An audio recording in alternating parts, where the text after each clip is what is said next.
Coucou amis lecteurs, joueurs, lectrices, joueuses, Nicolas pour livre-jeu.fr. Je rentre tout juste de vacances et je serais curieux de savoir à quoi vous avez joué pendant ces vacances, quel livre-jeu vous avez emporté dans vos valises.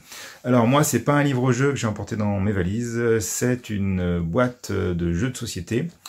La frontière entre les livres-jeux et les jeux de société est de plus en plus ténue, puisque dans les jeux de société, il y a des jeux de société narratifs qui prennent de plus en plus comme support le livre. Et c'est le cas de Aventure Z avec cette deuxième boîte qui s'appelle Héros, chez Zacatrus.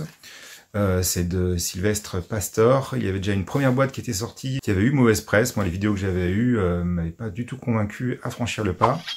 Par contre, là, l'univers d'Heroic Fantasy m'a plus séduit, j'y suis allé et je suis pas déçu. Je viens de terminer les 2 scénarios qui sont à l'intérieur de cette boîte et j'ai pris énormément de plaisir à jouer. Alors comment ça se passe à l'intérieur de la boîte? Vous avez un livret à spirale que vous pouvez poser sur la table, vous allez dépuncher des pions personnages, une réglette où vous allez avoir les points de vie de votre personnage et des adversaires, ainsi que le temps que vous allez rester sur un plateau de jeu. Il y a 40 plateaux de jeu, il va falloir réussir à finir un plateau de jeu en 10 étapes, en 10 temps, sachant que vous allez débloquer plein d'autres plateaux, que vous allez pouvoir naviguer de l'un à l'autre, récupérer des goodies, des équipements. Il y a un gros paquet de cartes à l'intérieur de la boîte, et puis des dés. Pour les combats ou les tests, vous lancez les dés suivant les caractéristiques. Il y a 4 caractéristiques sur votre fiche personnage. Si vous faites des doubles, des triples ou des suites, eh ben, c'est des réussites et vous pouvez continuer d'avancer comme ça. Il y a aussi une notion de ligne de visée dans ce jeu, puis 2-3 autres petits détails que vous laisserez découvrir si vous achetez le jeu. Alors moi, je viens de terminer les 2 aventures, puisqu'il y a 2 aventures dans cette boîte. La première, je l'ai trouvée plus facile au niveau des combats. J'ai rapidement eu des équipements qui m'ont permis d'être largement supérieur à mes adversaires, alors que la deuxième aventure m'a paru plus compliquée. Je suis mort beaucoup plus facilement. Je ne sais pas si vous avez le même ressenti, dites-le moi en commentaire.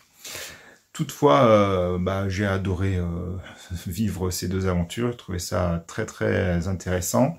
Si on compare ça à un livre-jeu, ce qui est en plus, c'est la manipulation du personnage en le déplaçant sur les différentes cases du jeu. Et puis les petites pièces de matériel et les cartes, voilà, c'est beaucoup plus visuel. Alors les avantages qu'ont un livre-jeu, c'est qu'au niveau des textes, là c'est une traduction en plus de l'espagnol. D'ailleurs à certains endroits, à 3 endroits, j'ai repéré que l'espagnol n'avait même pas été traduit. Alors je comprends pas qu'on oublie carrément des textes. Alors c'est facile à comprendre parce que c'est très proche du français, donc ça ne m'a pas gêné du tout, mais j'ai été surpris. Donc les textes sont beaucoup moins qualitatifs que ce qu'on peut trouver, surtout avec des auteurs français qui peuvent nous emmener dans des univers et dans des ambiances avec quelques phrases. Là, on est dans quelque chose de très descriptif et sur les faits, voilà. Mais ça fait son office et ça permet quand même de vivre une aventure. En plus des combats et tout ça, il y a quelques petits jeux, voilà, quelques petites surprises que j'ai bien apprécié également.